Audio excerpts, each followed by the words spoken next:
Yeah, first off, thank you for the media for being here, but I want to give a heartfelt thanks to Sean Johnson and the entire bowl crew. All of you guys have worked tirelessly. The city of Frisco, it's been absolutely phenomenal. The hospitality that's been shown to us and our team has been absolutely tremendous. So we're grateful for that.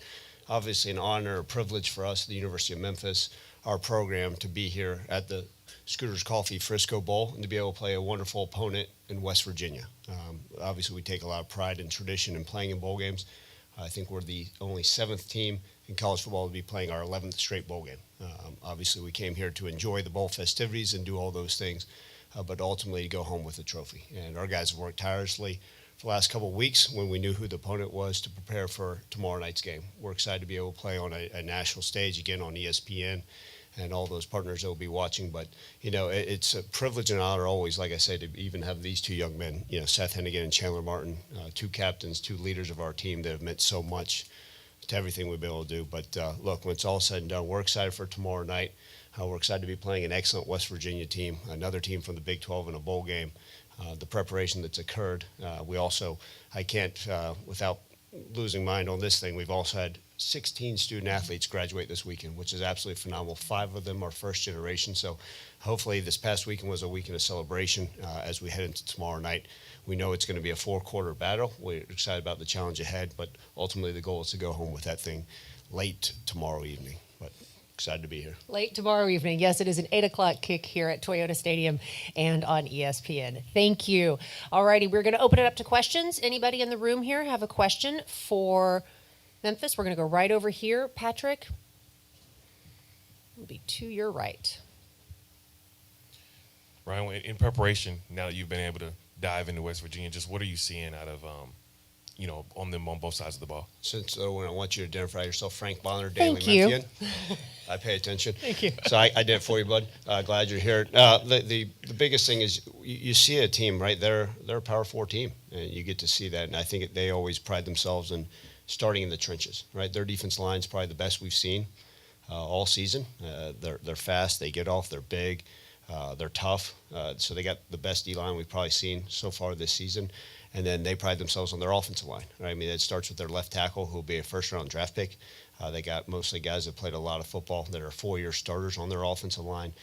So they take a lot of pride in what they do up front as well. So this game for them, they're tremendous in the trenches, right? Now, don't get me wrong. They got skilled athletes everywhere. And then their offense, they want to line up the ball and run the ball, right? They got a quarterback with over 600 rushing yards, all right? Don't get any crazy thoughts.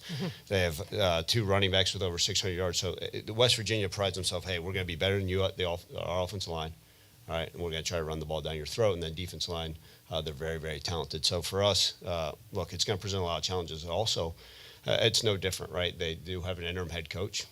In bowl games, you always expect the unexpected. There's always going to be some unique things that are going to occur during the game, especially in bowl games, and a team that really, right, a lot of these coaches may not have jobs when they land back in Morgantown. So what are we going to see from them? Or is it going to be a bunch of trick plays, surprise onside kicks, fake punts? So we got to be prepared for all those things. We don't want to go chasing ghosts, but we got to be ready and mindful. We have got to have great communication, great eyes for all 60 minutes tomorrow night. Over here to the right, please. Please identify yourself, if you don't mind. Brian Moss, Tiger Sports Report. Coach, you were talking about the defensive line, and I was going to ask about T.J. Jackson. He leads West Virginia with, I think, 6.5 sacks. Yes. What makes him such a force? Yeah, he has a great combination of speed to power. He's one of those guys that, you sit there and you try to run right at him, and he's going to slip and make the tackle for a loss. And then, all of a sudden in pass protection, you're trying to do it. He'll be able to hit you up with a counter. He's very, very explosive. And I think anytime you can have 6.5 sacks in college football this day and age, it's very, very difficult to do. And he's got a multitude of tools, and we've got to trust it. And that's one of those things, like I said, in these bowl games, right? Like whoever he's going against, whether it's our tackles, our running backs, and pass protection, we've got to be great. We've got to be smart in the way we handle protections. But he's a force to be reckoned with. He's certainly one of the best pass rushers we've seen in a long time. Right over here on the right again. Jonah Dillon, Commercial Appeal. Ryan, you mentioned a couple weeks ago the seasons that Dan and Kenny are having now. Both are going to the playoff and have a bye. What does that mean just for you on a personal level, knowing them, and also just the fact that they were both at Memphis and what it means for the program? Yeah, I wish we were in the playoffs and had a bye as well. And like I said a long time ago, I apologize to our fan base for us not winning the conference championship. That's on me, and for us not going to the playoffs. So But guess what? This is a wonderful opportunity to go get our 11th win. So there's nothing we can do about that pass. So moving forward, I'm pleased. I mean, look, those are two of my closest friends in this profession. Kenny Dillingham was a young, I don't think he shaved when he was a grad assistant here, and he's doing remarkable things at Arizona State, and it just to see his growth, you always knew that he was destined for special things. Even last year when they were saying, oh, man, Arizona State made a mistake hiring this young coach that doesn't know what he's doing. And there's a lot that goes on for head coaches these days, and it's a lot on his plate, but he's done a tremendous job of just buying in. His players have bought in.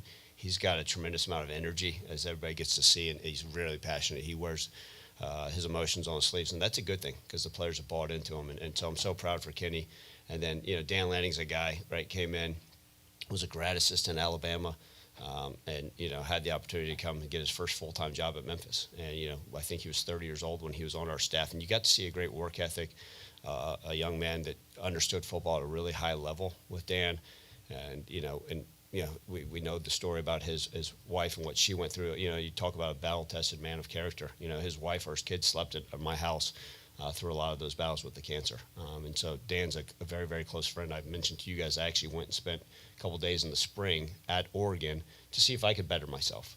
And it was great because Dan and I could sit down and be very transparent with each other. Hey, what do you see in my program that I can get better? What do you see in his program? And that was great. I think too many head coaches, their egos get in the way of trying to improve. And Dan's one of those, hey, tell me what else can I do? Tell me, and it's been great. And I'm so proud for those two and so happy for those two. I think a lot of people in college football want to see other coaches fail. I can't wait to root for those guys. I'll be their biggest fans. And then when they play each other, if that ends up happening, I don't know if that's in the docket. That'll be a tremendous one. I'll make sure I'm glued in. But again, haven't given much thought other than the focus on these. Maybe when we land back, I'll look up and see when their next games are. And then Chandler, obviously you've had a big impact on this program the past 2 years. Have you made a decision as what you're going to do next year and what's kind of gone into that? First of all, just been a great season. Right now, my focus is on West Virginia, finishing strong with my guys. Me and Coach Silverfield had conversations, but a decision will be made after the game. My focus is all on West Virginia right now. We're going to go back over here to the back, Patrick.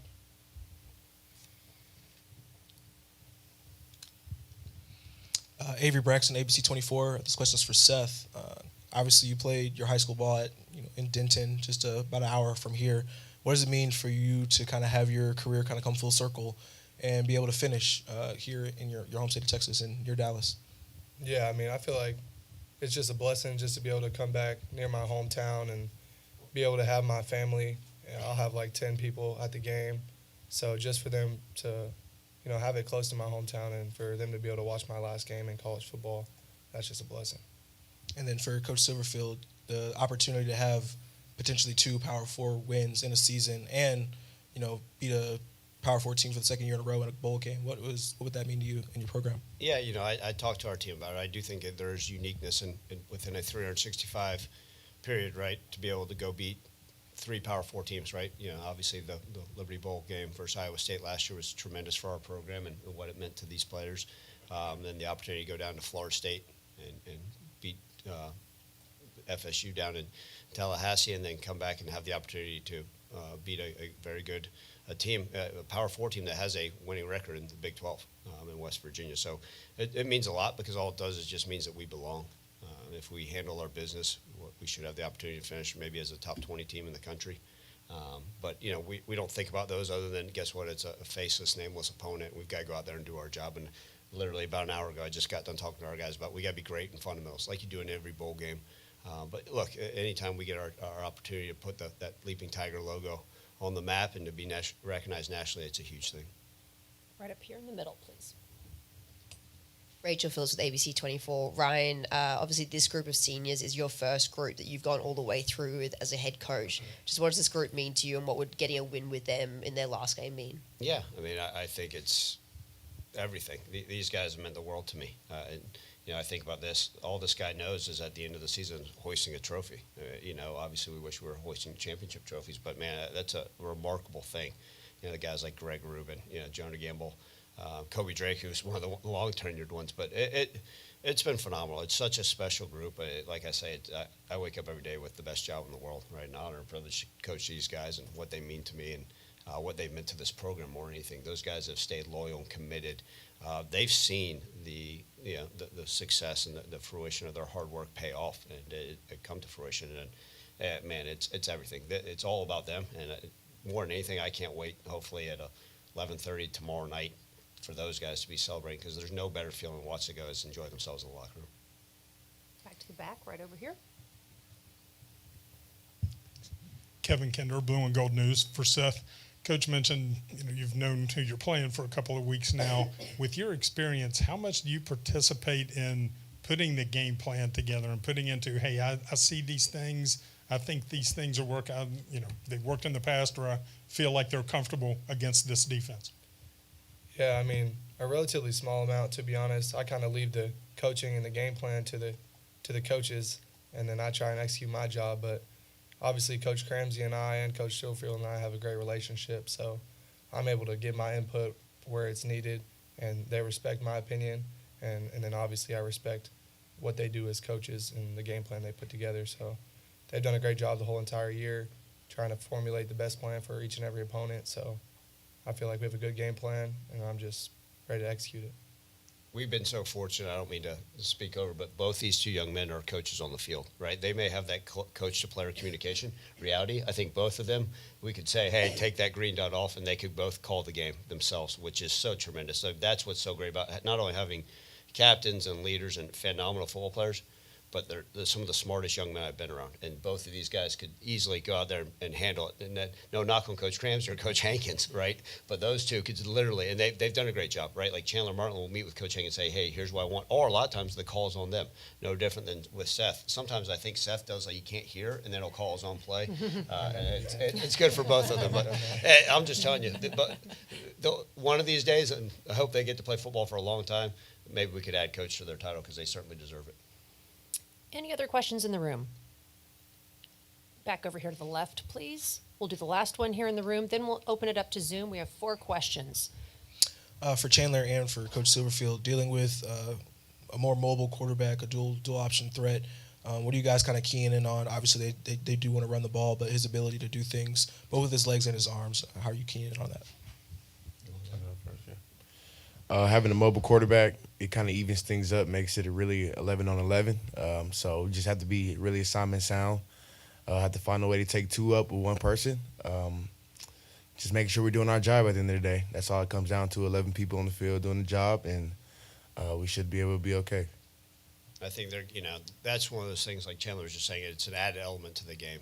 We've faced some mobile quarterbacks, but not ones that on 3rd and 8 it will be a design quarterback run, or it may be a 3rd and 8 and a drop back pass, and then he'll go scramble. So they've got to be great, and the communication has to be on point, and they've got to really trust their eyes, because there could be times, right, would be a 1st and 10, it could be what looks like a drop back pass, and it could be a design quarterback run, or if it breaks down, he runs the ball. So the defense has done a great job, but yeah, it's going to present its challenges, but hopefully we'll be ready. All right, thank you to everyone here in the room. We're going to open it up to Zoom. We're going to kick it off with Wes Pruitt. Wes, if you wouldn't mind unmuting yourself and telling us who you're representing and to whom you're asking your question.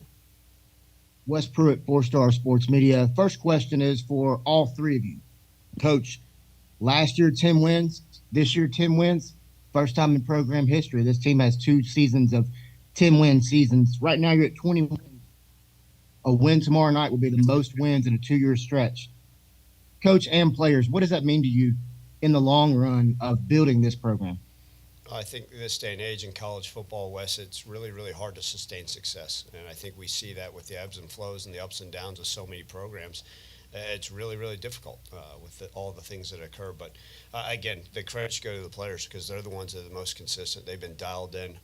They're the ones that put in the hard work week in and week out to create a year in, year out success. But they've done a great job. We've talked about it all along, a 1 game at a time approach. Obviously, the ability to get 21 wins in 2 seasons is phenomenal. I just know that the local media is going to expect 12 wins next year, which is it's all the nature of it. But look, we're just focused on it. This is the next game. It's the most important game of the year, and obviously a tremendous opportunity for our program to continue to sustain success. Yeah, I mean, like Coach Schofield said, just sustain success and the camaraderie in the locker room. And I feel like it's just a testament to our culture because at the group of 5 level, to be able to retain your older players and your star players like Chandler and Rock Taylor and myself. I mean, that speaks to, you know, what we're building at Memphis, and hopefully that sustained success comes after our senior class is gone, because we have a deep senior class. But, you know, that culture that Coach Silverfield and the staff has built, it's here to stay. So, you know, 10 wins last year, 10 wins this year, you know, with an opportunity to win 11.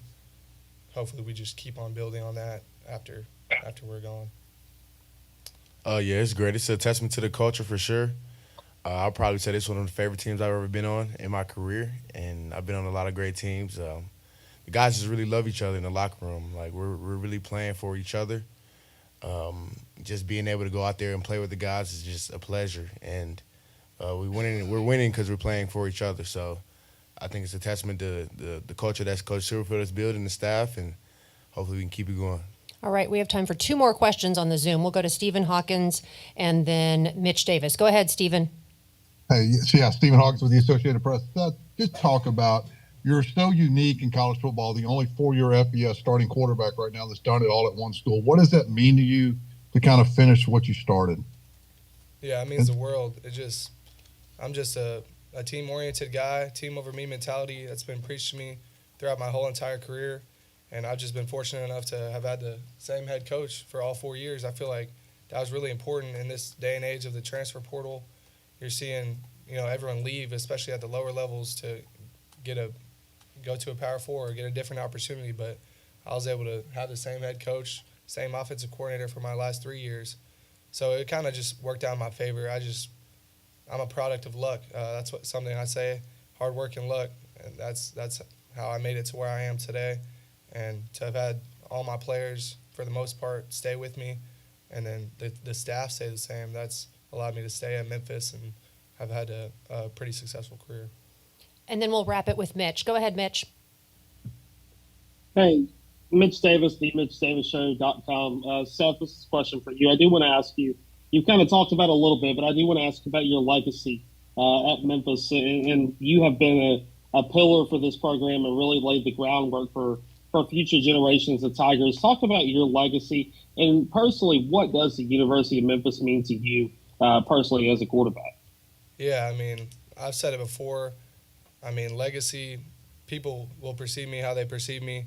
I didn't win a conference championship in any of my 4 years, so that's obviously something that will eat at me and has bothered me for an extended time period. But at the end of the day, I mean, all that's in the past, so I have to look forward to my future, and that's playing this West Virginia team, and hopefully, you know, just teaching people who came in, transfer, you know, even Chandler when he came in, how we do things and our standard at Memphis, just because, you know, in this era of transfer portal people, the people who stay at the program have to be the ones who set the culture and set the tone for the people who come in and don't know how you do things.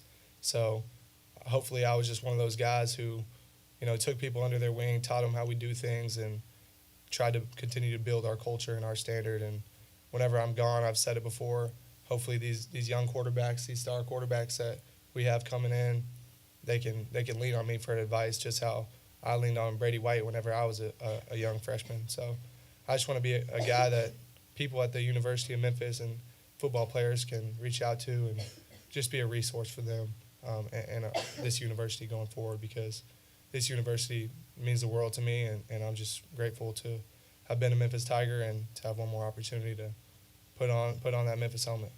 All right. Chandler, Seth, great job. Best of luck tomorrow night against West Virginia.